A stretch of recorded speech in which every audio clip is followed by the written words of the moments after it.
From Chrysler Arena to courts around the world, they wore the maize and blue, and now they're bringing you the game, inside and out.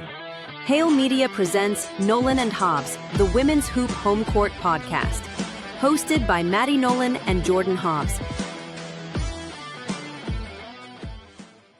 Hello, everyone, and welcome back to the Nolan and Hobbs show, where finally both of us are here between our busy schedules. I'm Maddie, Yay.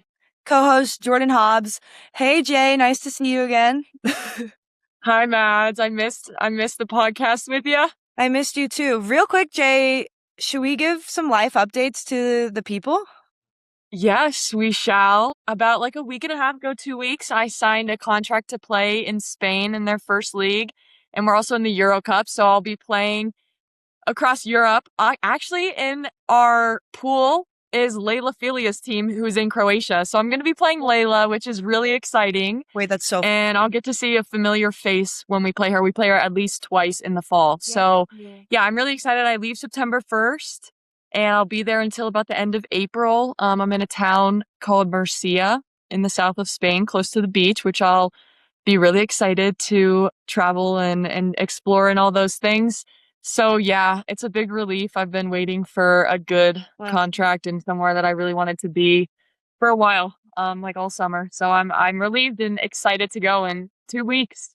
We're so happy for you. I'm speaking for myself and the fans because I know they're gonna be. We're so excited for you, Jay. And also now I have somewhere really cool and fun to visit. And it seems like it all really worked out in how it's supposed to. So super excited for you.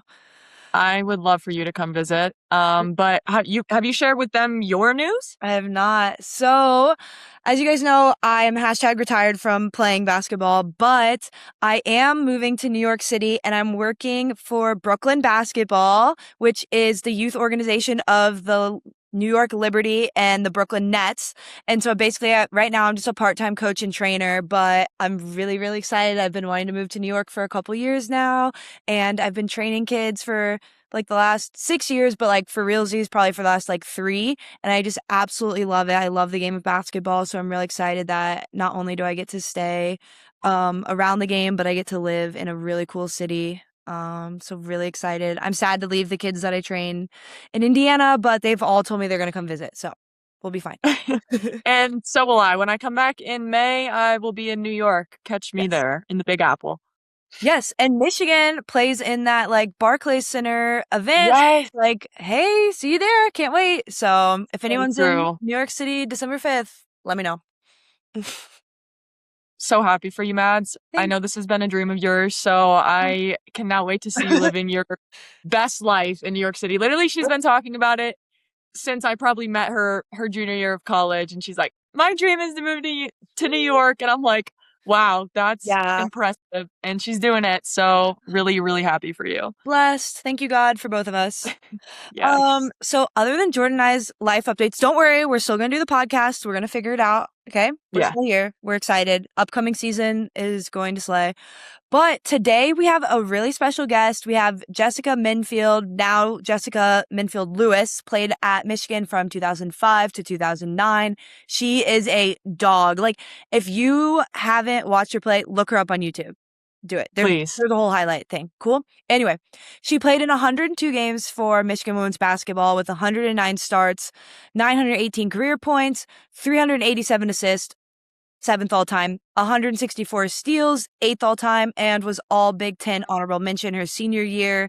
Just a great person, really fun to talk to, and we're really excited to share an interview with you guys. We also are really excited to announce a new sponsor of the podcast, Hail Media.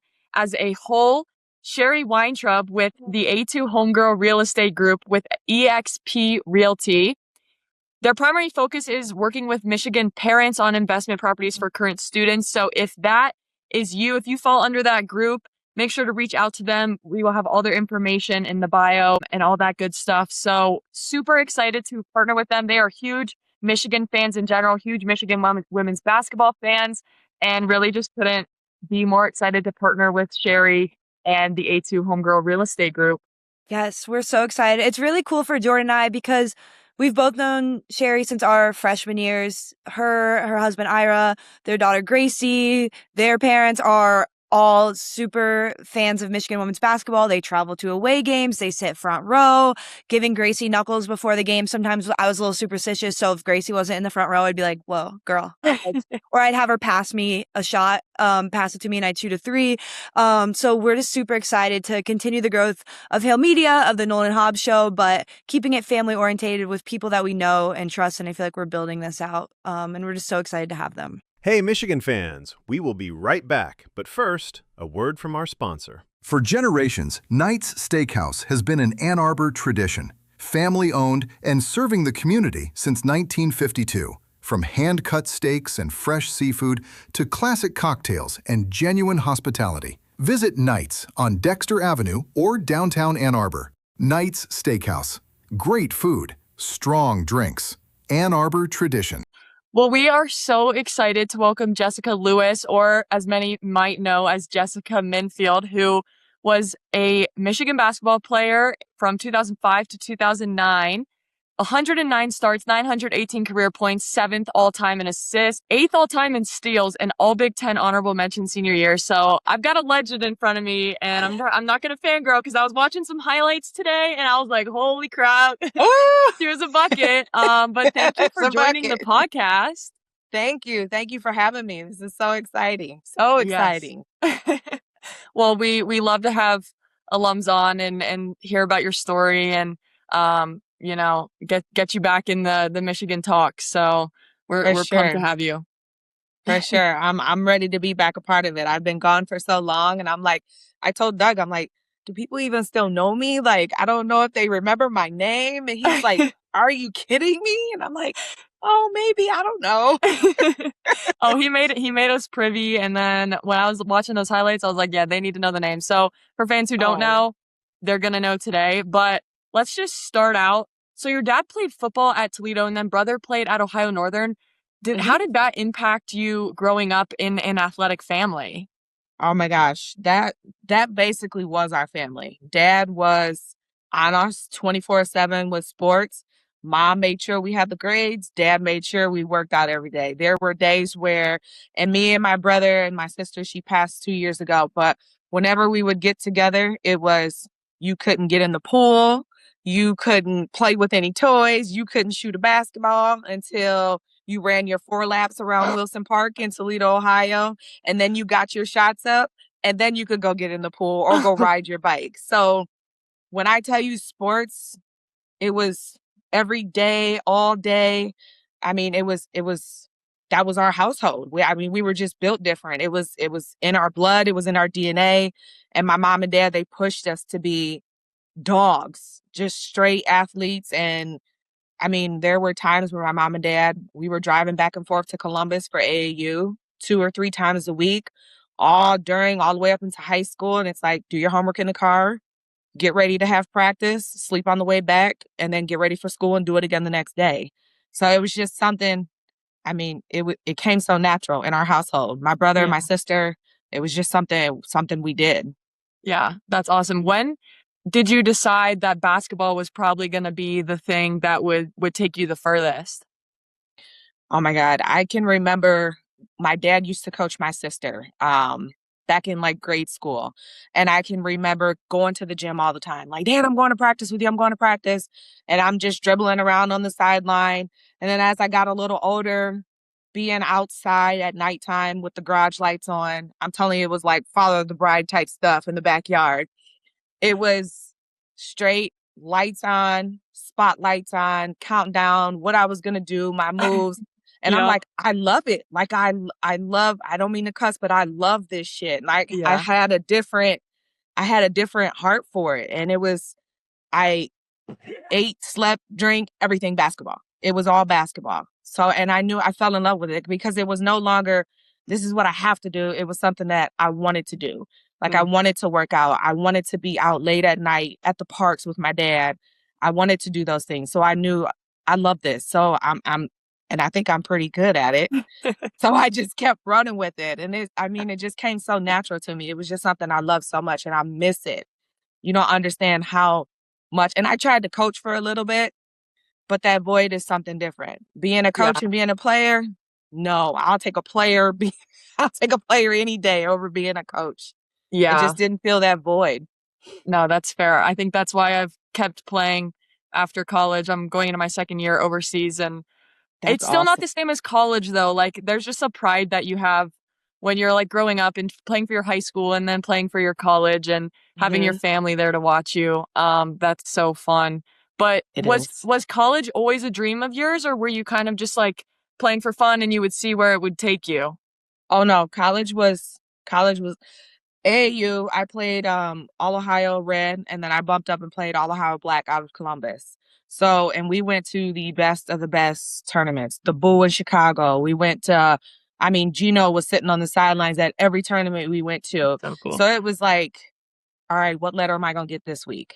And I mean, my mom just showed me not too long ago when we moved away from her house. I had a stack in the attic, a huge box of all my letters. And it was just like, I was getting them every week. And I'm like, oh my God, look where I'm getting it from this week. Look where I'm getting it from this week. Yeah. So college was always like, it was exciting. And I'm like, okay, which one am I going to pick? Yeah. So yeah. So speaking of that, could you take us through what you remember of your recruiting process at all and how you ultimately chose Michigan? So this is funny. This is probably something no one has ever done. Um, Michigan was the only visit I went on. Oh, wow. Michigan was my first visit and my last visit. Wow. Um, and mind you, I played AAU in Columbus all the Yeah. time. My AAU coach still lives in Columbus. Is still ride or die AAU basketball. And in the back of my mind, I'm like, okay, maybe Ohio State. Like, I don't know, but I love Michigan. So Michigan got a hold of me. We went on campus, and they had it all done up. I mean, the Jumbotron in Chrysler, they had my name up there, my picture. Then I walked into the locker room, and on every locker, it was like a baby picture all the way up until my senior year. And I was just blown away. I Yeah. was blown away in the coaching staff there. I love the coaching staff. At that time, it was Coach Burnett, Mhm. Coach Gage, Coach Robinson. I just loved them. I fell in love with them, and we stayed there literally all day. They opened up the locker room door, and it was about 5 different practice jerseys, 5 different shoes. And I'm Yeah. like, I looked at my mom and dad. I said, this isn't real, right? This isn't what it's like, really? Is it really like this? So then we went out to lunch and we talked, and it was just a good time. Like, me and Coach Burnett, we clicked. We hit it off. And even when she came to my house when I was still in high school, she came to my house and we just clicked. Like, her and my mom and dad clicked, and I'm like, I really like her. And I Mhm. think I really want to be at Michigan. And I wanted to commit on campus that day. But my mom and dad said, let's go home. Let's think about it. Let's sleep on it. Let's talk about it. Yeah. And the day I committed to Michigan, which was probably the next day after my visit, Ohio State called me the very next morning and offered me. No way. And I'm like, I can't do this. I can't decommit. I can't. So I Yeah. turned down that offer, and I'm like, this is it. This is where we're going. Like, Michigan it is. Let's ride this shit out and let's go have fun with it. I love that. See, I'm an Ohio kid myself, and I got so much flack from people for committing to Michigan. Did you get Mhm. any from being from Toledo, Ohio? Oh my gosh. All the time. My brother Yeah. still gives me crap about it. To this day, he's like, I can't believe you went to Michigan. I'm an Ohio State fan. We're from Ohio. I get it all the time, especially when the football season comes up. Oh, They're yeah. like, how could you ever go there? And I'm like, because I loved it. What do you mean? It was the Yes. best of the best. So when you committed, were you like, bam, I'm a Michigan fan now? Because that's how it was for me. I was like, screw Ohio State. I was a Yep. fan of Ohio State growing up, and then I was like, nah, not anymore. Yep. I'm like, deuces. I'm out. Exactly. It's all Michigan. Ann Arbor, here I come. Let's go. Ride or die Michigan fan. I love that. See, I can relate to you heavy on that one. Yep. So you get to Michigan and you make an immediate impact your freshman year. How did you kind of prepare for that role? And were you expecting to be such a prominent player at that early in your career? Yes, I was expecting it on my visit. The talk was, you're going to come in here, you have to earn your spot.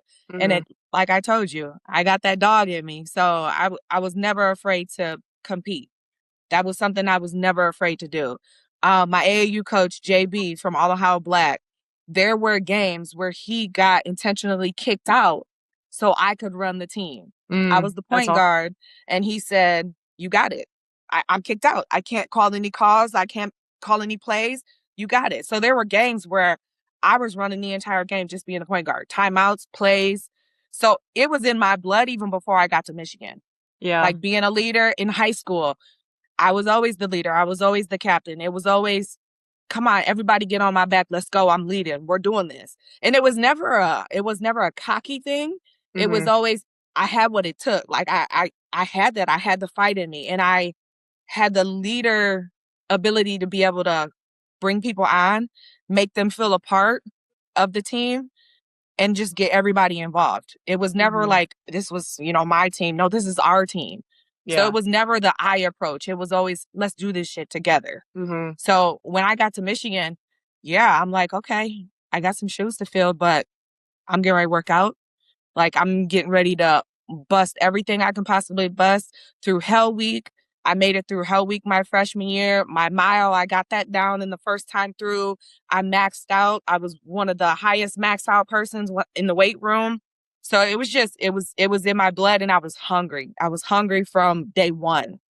Yeah, that's awesome. I feel like also just with how you grew up with your siblings and competing with them, and your dad, how you mentioned he pushed you guys a lot, probably helped as well. And that's a really interesting and kind of awesome strategy from your AAU coach to intentionally get kicked out. Like, you don't see high school kids having to lead their teams like that and call plays, and I'm sure that helped so much going into college. Oh yeah, the first time he did it, I'm like, I looked at my dad, he was like, "You got it. What you looking around for? Run it." So I'm like, okay, let's go. Let's do it. And it just, it just came natural. It really did. It came natural. And it was a funny story. When I was going back and forth to Columbus, there were weekends when we did two-a-days. And my mom and dad would just drop me off. I stayed at my AAU coach's house. All the girls would be up there. And I was limited to 5 questions. And I'm like, "Why are you limiting me to 5 questions?" He was like, "'Cause you asked me too many damn questions. You need to grow up. You need to stop laying up underneath your mom and dad, grow up." And like, so AAU kind of taught me to like, put your big girl drawers on.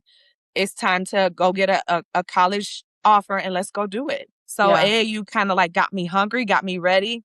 But then my dad was always in my ear. My mom and my dad were always in my ear, like pushing me, like, "This is nothing new to you. Like, you were born for this. Like, you got this." Yeah. And I mean, you can tell by how immediate of an impact you made. But you mentioned how close you were with that coaching staff that had originally recruited you, and you committed to them. And then you go through a coaching change to Kevin Borseth. I believe, was it after your sophomore year? Yes, it was. So can you just tell us about that transition? And I mean, I'm sure that was difficult with how close you were with that previous staff. Oh yeah. It was really difficult. It was kind of like, I had some doubt in my head, like, okay, like, what now? Like, I don't know what this coach is going to expect. Like, I don't know if I'm his style of player. So it was just, okay, let me dig deep. Let me keep working. And when Coach Borseth came in, it took a little bit for us to click, but I think he's seen how hard I worked and how much of a leader I was. Me and him clicked, like, it came natural. And it's funny because I still see Coach Borseth at some of my husband's, he's the coach at Central State. So when we go to those tournaments, I see Coach Borseth there, and it's like, "Coach, like, I miss you. What's up?" Yeah. So we kind of just clicked. And I think it was because I think he liked how hungry I was, how much of a leader I was. And I didn't back down from any upperclassmen. That wasn't something I did. I didn't back down. So yeah, we just clicked. I mean, he was cool. He was tough. There was, the one clip that they always show of him doing the explode at the after game. Literally, I was standing right there beside him, and I'm like, "Coach Borseth, calm down." So when he did that big explosion and knocked the podium, I'm like right there. Me and I think it was Carly. We were both standing there like, "Oh my God, no, he's not exploding like this." So I don't know. I loved him. I love Coach Burnett. Like, I swear, my 4 years, it was a coaching change, but I enjoyed all 4 years. Like, they were both really, really good coaches. They were really into mental, getting into my head. They pushed me. It was really good. It was really good. Yeah. That's really cool too, because I mean, now with the landscape of college athletics, it's like if your coach leaves, the players are probably leaving too. And obviously the transfer portal wasn't as big back then, but it's awesome to see a story that it's like, man, I can also connect with this new coach that's coming in and kind of, even though it's a different style, I can learn from them as well because they have valuable things to add to my game as well. Right. I mean, in his coaching staff, geez, oh, Pete's, were they some hard workers? Coach Don, Coach Mike.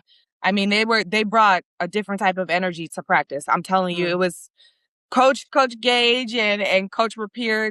They had a different type of energy, but Coach Don and Coach Mike, I'm telling you, their get up, and when we broke down in post and guards, it was a whole different beast with them. And I loved it because it was an actual go out there and compete for your spot. Every practice you were competing for your spot when Coach Borsef came in. It was no, you were going to be set here every single day. I mean, I kind of knew I was because I worked hard, but it was, we're going to go out and we're going to compete and we're going to see which point guard or which guard is working the hardest in practice to play in the game the next game. So I love that. And that it's a competitive environment and everyone gets better. So also from sophomore to junior year, that's when that coaching change happened, but you also took a huge jump in scoring from sophomore to junior year. Do you think because of his style of play, or was there a different approach that you had, maybe more confidence? I don't know. You tell me. So I think it was really Coach Mike. Coach Mike told me, he kind of tweaked my shot. He said, you could be a way better 3-point shooter than what you are if you let me work with you. So there were times where I was staying after practice. Me and Coach Mike were in the gym. He kind of tweaked my hips a certain way, and it was just repetitive. And I think that's what got me to be more hungry, scoring, and looking for my shot because I was so much more confident in my 3-point shot. So Coach Mike totally changed the game when it came to that aspect of my play because I was never a 3-point shooter when I first started off. It was always drive, kick, get to the basket strong, post up. But Coach Mike, he added that extra oomph in my game.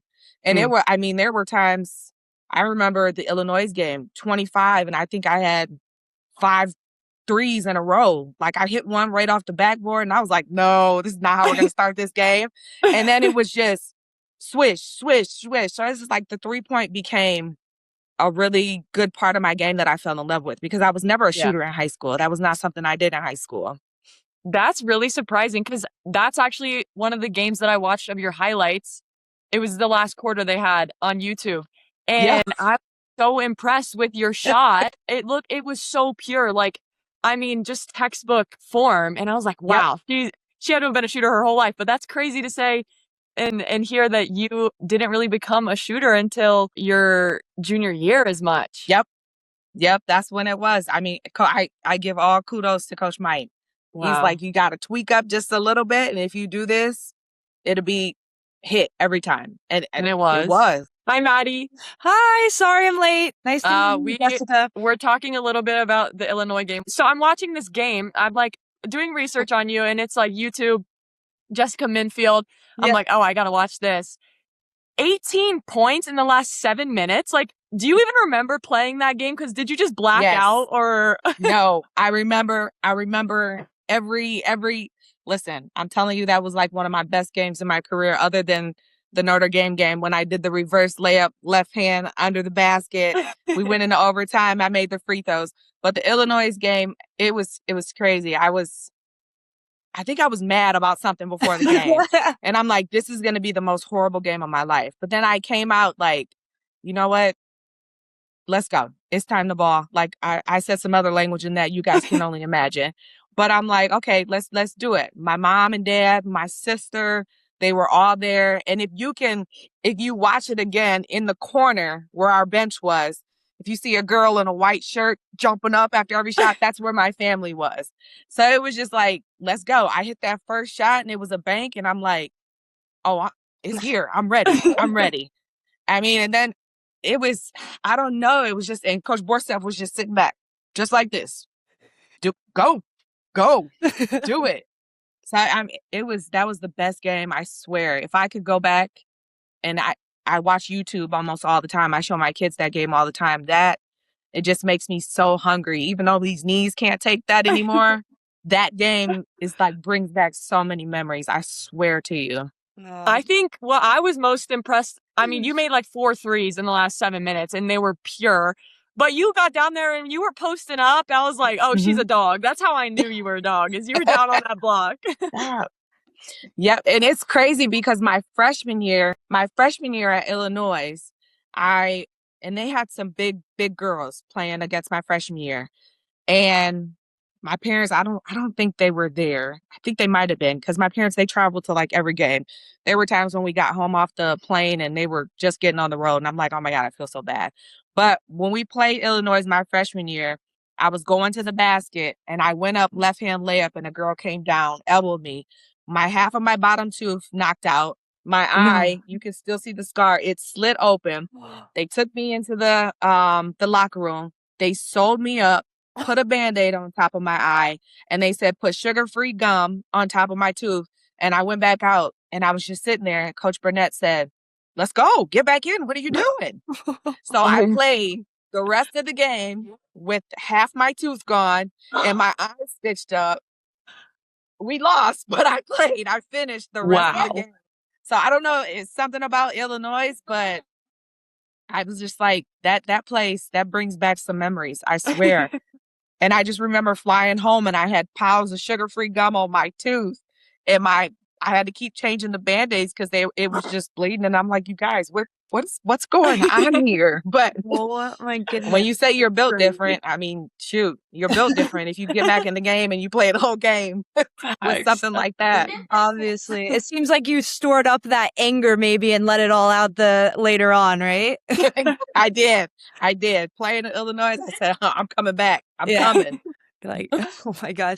So, obviously we just talked about like how great of a player you've been throughout your career. You led not only Michigan, but the Big Ten in assists and steals year after year. Did that come naturally to you? Was it something that you really focused on growing up? Like, how did you kind of get to that point? The assists and steals, that was something that always came natural. I did that in high school. It's funny because I used to come up behind somebody like full court and I used to sneak up behind them because I was so small and I used to tip it from behind and that's how I would get all my steals. I do the tip and that's my mom always used to tell me, go tip it, go tip it, go tip it. So the steals and the assists, I always tried to get a crazy amount of assists, even in high school. It was always something, getting everybody involved. I remember my post player in high school, Ellen Herman. We had a thing and I was strong because I lift really heavy. I lift with the football team at Central in high school. And I was able to throw it from one end to the other and not have any trouble. So I was just launching it. And all my assists were basically for her going full court and getting up to the layup. She didn't even have to dribble because I would get it all the way down there to her. So assistant skills were always something I had in my back pocket. That was always something I was really, really good at. Did it change how you prepared like mentally for games or like how did you attack it from a mental standpoint? I just played. Perfect. It was never like, okay, what am I going to do today? It was just, I just played. Yeah. Because every team was so different. Every point guard was, I was the smallest person in the Big Ten at that time. I think the only other two guards that were my height were the West Pathman point guard and the Purdue. Okay. And the Purdue point guard, I about knocked her out one game. I don't know if that was even caught on camera. We played at Purdue and she just wouldn't give me any space. And I kind of just cleared her and I knocked her out one game. And I didn't mean to, but yeah, I was a different type of player. Like I didn't prepare. It was in my blood to just go out there and be a dog and to play. Like it's never something I did. I never backed down and it was like, all right, let's go. Let's win it. I tried to go out and win every game. I know we didn't win a lot, but that was always my mentality. Let's go out here. Let's play the team ball and let's give it all we got. Yeah. I love it. Is there a story or memory from your time at Michigan that maybe a lot of people don't know or haven't heard before? Oh, Lord. I don't know. There were so many little stories. During Hell Week, things that we had to do, being in the weight room, maxing out with Jim Plocky and listening to Shania Twain. And that was our go-to song in the weight room. There were so many different things. I told Doug before I started, I said, if I could go back, those were the best 4 years of my life. Michigan was amazing to me. I learned so much. I became an adult. I loved it. Basketball was my everything. In Michigan, just being in that atmosphere. I mean, I created stories every day. And if it was even riding on the blue buses to practice in class Oh or yeah. Oh yeah. We love those blue campus everything. I mean, buses. going in the Union late at night, being in South Quad, like East Quad, my freshman Right. year, had an apartment my sophomore, junior, senior year. Everything about Michigan was amazing. I mean, I could tell you stories for days. It was just amazing. Like the mornings we had our open gyms and scrimmages on football game days. Everybody would come into the gym and watch the girls basketball team. Yeah. Those were the days. And then we just watched the games in the locker rooms. I could go on and on about stories at Michigan. I had so much fun. So Oh, much fun. To hear. I love I that. love it. Is there, I guess you talked about like it taught you a lot. Is there a lesson that you've kind of always held to your core since graduating? It taught me more like being a grown up. It taught me how to be responsible as far as like with money, because I was getting a scholarship check. I was paying my rent. I Right. was paying my bills. So it taught me to be responsible in that aspect, to never go under a certain amount in my bank account. And then it also just taught me be aware of your surroundings. Like you never know what you're going to face. You never know what you're going to come up to. I don't know if you guys remember, you're probably kind of young, when there was Bell's Pizza. When we go out every weekend, everybody would meet up at Bell's Pizza. So we'd have Michigan State people, we'd have Eastern people, we'd have Michigan people. So it was just always being aware of your surroundings, just being smart about what the goal was and never losing sight of what the dream was and what the purpose was to come to Michigan. Yeah. Like I'm coming to be an athlete, I'm coming to get a degree, and I'm not doing anything to mess that up. So just always just keep your head on right. Don't let anything come into play of what your end goal is and what the dream is. Right. Mhm. So after college, I think like 9 years later, you played for a team in Toledo called the Toledo Mhm. Thread. How did that come about? And can you just tell us about that experience? That was ran by AAU coaches that I played with when I was like in the 7th and the 8th grade. So they were like, let's just get some people together. Let's get people that used to play together. Let's get you guys back on the team and let's do it.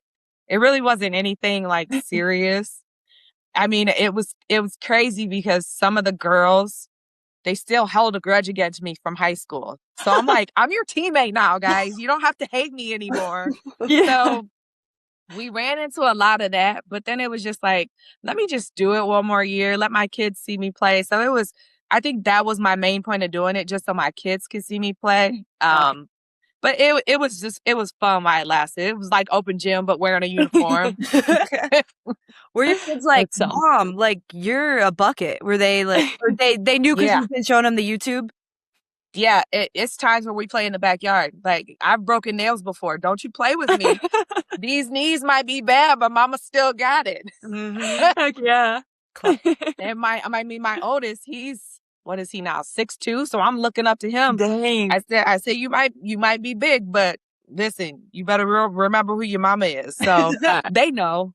They know Google how me. good That's I all you was. got to say. Google. Right. Google me. I love it. Oh my Yep. God.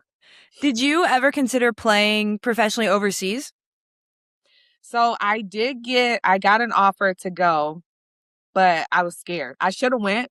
It was in Israel, and it was like they were offering me like $5,000 to go play to get paid a month, and I'm just like, I'm scared. Like they were bombing, there was a war. Yeah. I didn't Yeah. want to do it, and I was just like, I think I'm gonna sit this one out. And then I didn't take the offer, and I kind of worked with my agent, and there was just other little stuff, but I'm like, you know what? No, it's time to like figure out what I'm gonna do with my life. Mhm. I always wanted to be a nurse. I actually, when I signed up to go to Michigan, I got on campus and they waited until I moved in to tell me nursing and practice and basketball, it wouldn't go together. Practice time and lab time conflict, so you have to pick a new major. And this is after I moved on, after I signed and everything. And I'm like, wait a minute, what? I can't do Yeah. nursing? Oh my God. So my whole mindset was to do nursing, play basketball, get my nursing degree. So when basketball was done, I had something to fall back on. Yeah. But I had to pick a new major because basketball times and lab times for like clinicals and stuff, it Mhm. didn't work out. So if anything, if I could go back to my old self or to my younger self, I would say stay strong, because they let the engineers do it. So why not let the nurses do it? Yeah. You know what I mean? So if I could tell anybody now, like, focus on your degree, focus on what's going to be there after basketball, and you stick to it. Make them work around you. If they really want you as a player and you're big time, make them work around you, whether it be practice time, lab time, clinicals, whatever. Because that's one thing I do regret. Now I'm paying school loans when I shouldn't be paying school loans. I mean, I went to the University of Michigan for free and got a sociology degree, and I could have got a nursing degree. So Yeah. that's the only thing. That was only regret. That's the only regret for Michigan. That's fair.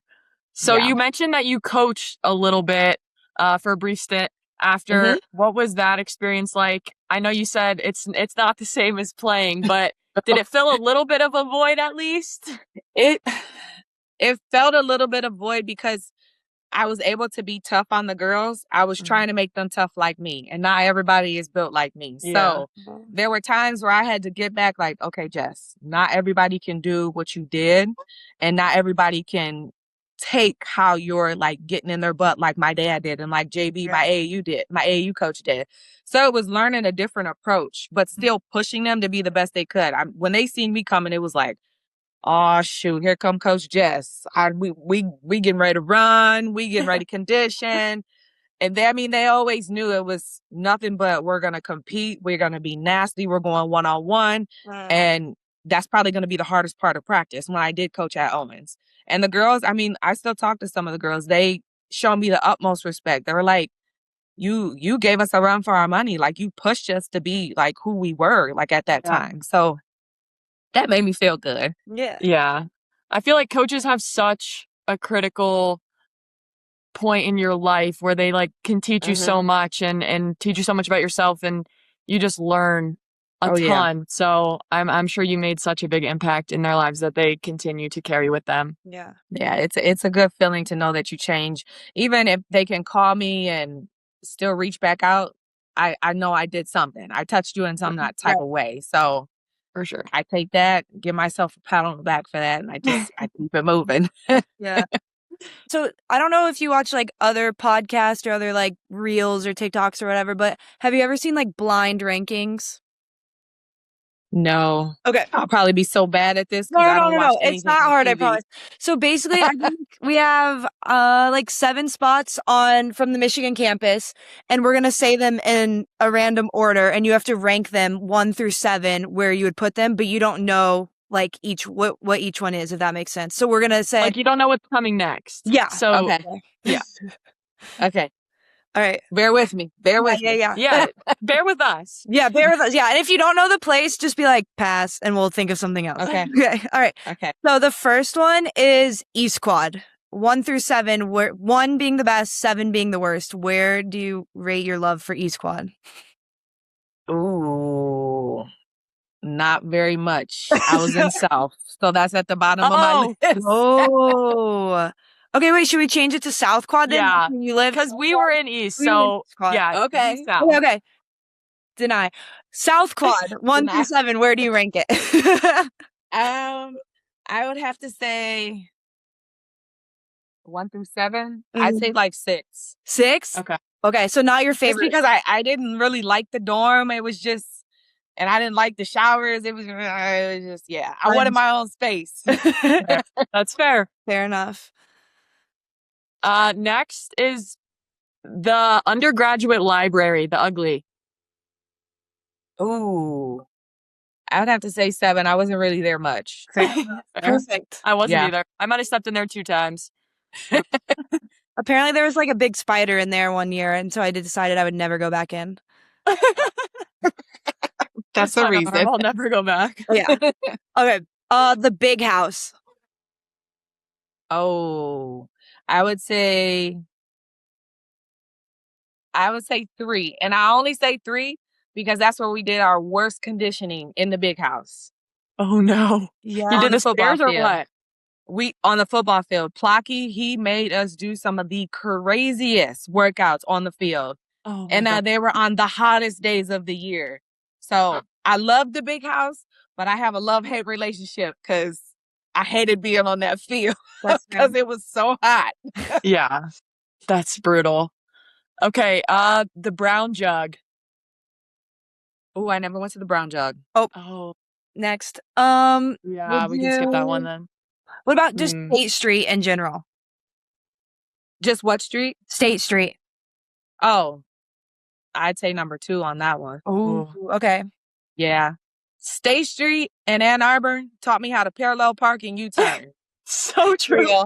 Real. I just told my son that the other day. We were at a little shopping area and you can only parallel park. And I said, you know what, son? I said, Ann Arbor, Michigan, this is where I learned how to parallel park. Watch your mama's skills. And Yeah. Yep. That is a great point. Okay, the law quad. Ooh, I didn't go over there. I went over there maybe twice. Okay. What How about the Union? that was Okay, yeah, that we'll was do gonna the be- union okay, we'll instead. change it. The Union. That's on the top of my list. That's Oh. one. I don't know if it's one. What am I not? Can I put that at 2? You have 4, No. 5. You have 1, 4, 5. Yeah. You have 1, 4, and 5 left. Okay, I put that at 4. Okay. Fair enough. What'd you like about the union? Like studying there, the food? No, not studying. It was the Oh. food and meetups. Okay. I studied, but not in the Union. It was just That's fair. meetups and food and just an area just to hang and go late night when we didn't have anything to do. That's real. It was under construction my first 2 or 3 years, but when it did open, so fun. I know I felt like I missed out on a lot, but I did get to have it part of my senior year for sure. So I get that place. When you walked in there in between classes, it was body to body.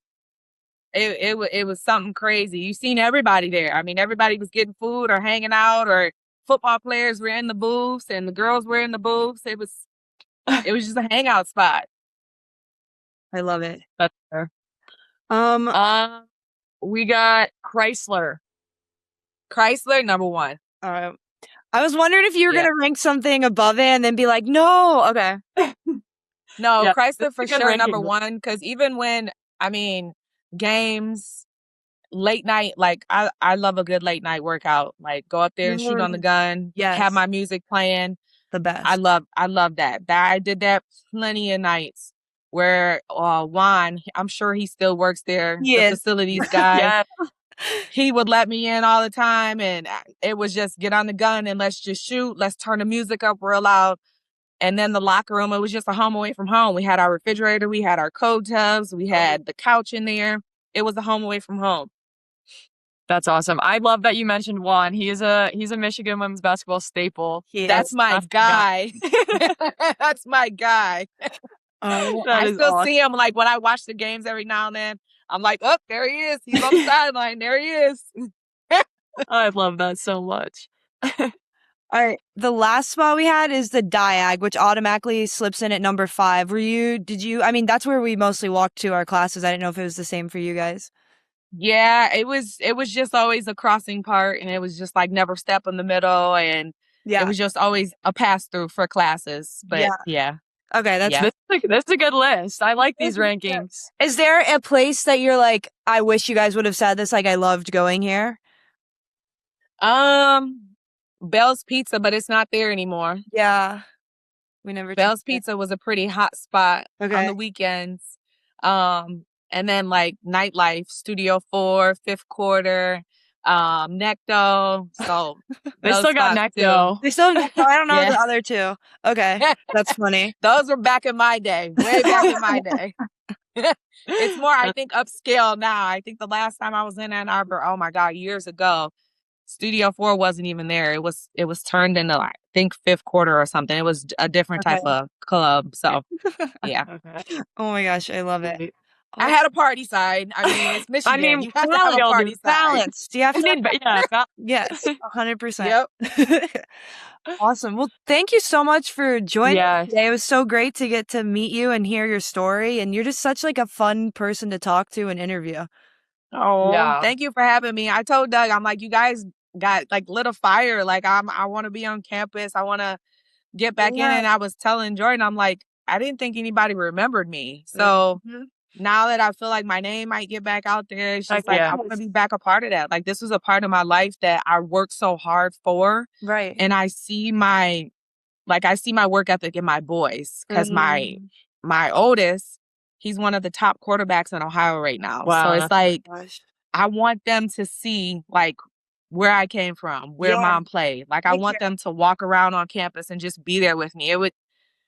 I want to get back on campus. I want to get back into the swing of things. And I talked to one of the assistant coaches, and she said, whenever you're ready, come to a practice, come to a game. So I'm just glad we made this connection, because you guys just lit a fire in me. And I miss Michigan so much. I swear. Well, also, I do.